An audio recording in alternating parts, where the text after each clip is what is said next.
All right, what's up, everybody? If you guys did not see the last videos that I posted on the Ranger Raptor, I went through some of the most epic and craziest off-roading that I've ever done.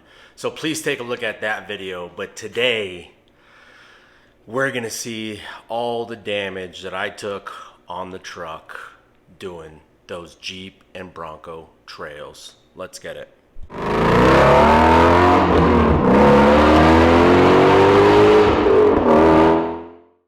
Today's video is sponsored by LazFit. They sent me over this portable air compressor, and I gotta say, I am so impressed with this thing. I stood it up against my Smitty built air compressor, and I will walk you through the side-by-side comparison, but stay tuned for that, and thank you, LazFit. So I need to detail the truck because the truck is still just as dirty as it was when I left the trail, as you can see. But I'm gonna do a before and after of showing some of the trail damage, and then I'll get it all detailed. But this happened probably in the first 50 yards of hitting the trail. And that is the rear driver's side wheel. This is completely scraped, all of this. It's gonna be more obvious once I detail the truck, but that is the first damage that the truck experienced off-roading, and thankfully that is probably the only cosmetic component on the outside, at least, that got banged up. Well, I'm looking underneath the truck, and the first thing that I noticed that got banged up and bent was that beam. Let's see, right there. And maybe I'll move the camera a little bit closer so you guys can see. And on the other side as well. I bottomed out more times than I can count on that trail, and it looks like that's what it was.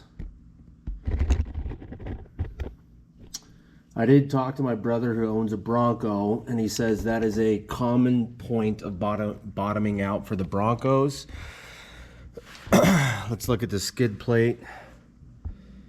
There's a spot right there. Did its job. Another good gash right there. Lower control arm looks good. I felt like I bottomed out in the lower control arm, but I don't see anything. I bet you it's the other side. So now we are on the driver's side. Some more skid plate. It's not a big deal, but check this out. The lower control arm got banged up.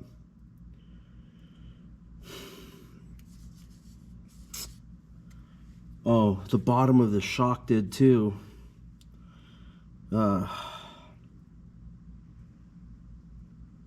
Brutal.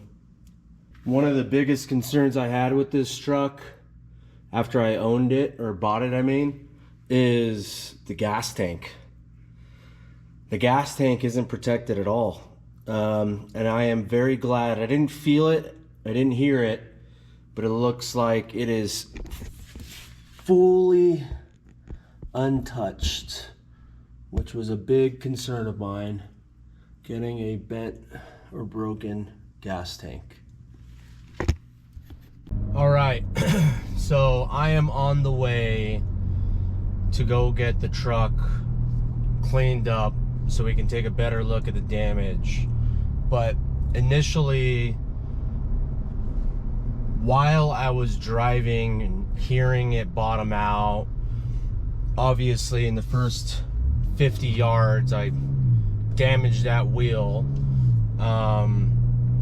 I want to be very clear, I'm not an experienced rock crawler, off-roader. I am an experienced track driver, and well, somewhat experienced track driver, and high-speed off-roading, right? I've done Moab a handful of times, Wyoming. I'm going to do both of those in this truck later this year, so stay tuned for that. But that's, you know, that's my area of comfortability, is high speeds, you know, sliding, identifying the lines, going through the right lines isn't my strong suit. It's definitely something I need to learn and get better at. Having said that, I think two things I could have done to avoid most of this damage with the truck is, one, not air down as much. Given that these tires are 32.5 inches, not even real 35s, then you add airing down to 20-25 psi. I was essentially off-roading in probably 31-inch tires, which lowers your ground clearance, obviously. So when I do that trail again, or any trail for that matter, I'm probably going to stay around 30 psi, just given the size of these tires, and I need the clearance more than anything else. The other thing is working on the right lines. I think if I was on the right lines, I would have avoided a lot of this damage. So especially on the wheel, I try to maneuver through some big rocks, and I did it unsuccessfully, as you can see. The hard part out of all of that was the water crossing, right? And we knew other cars that went through it. We didn't just blindly go through the water crossing and figure out how deep it is. You know, we did research and made sure that all of it was crossable, and it was. But you don't know, especially on the trail that had the running water, you don't know, like, it's really hard to tell, like, what are you driving over? And a couple times when I was in the water, it was, you know, hope for the best. Hopefully I don't damage anything. And sure enough, I would bottom out those lower structural, not structural pieces, those lower beam pieces that I just showed. So those are the two things. But now that I'm gonna get a car wash with the power of YouTube, you will be able to see the end product. Lace Fit sponsored the video today, and this is immediately after my off-roading in Argentine Pass in Georgetown, Colorado. So all the water crossings, if you haven't checked those videos out, you should check those out. And what I'm pulling out right now is my Smitty built air compressor. And as you can see, I got to plug it into the power. I got to carry this thing. I got to lug it around. I put it in the engine bay.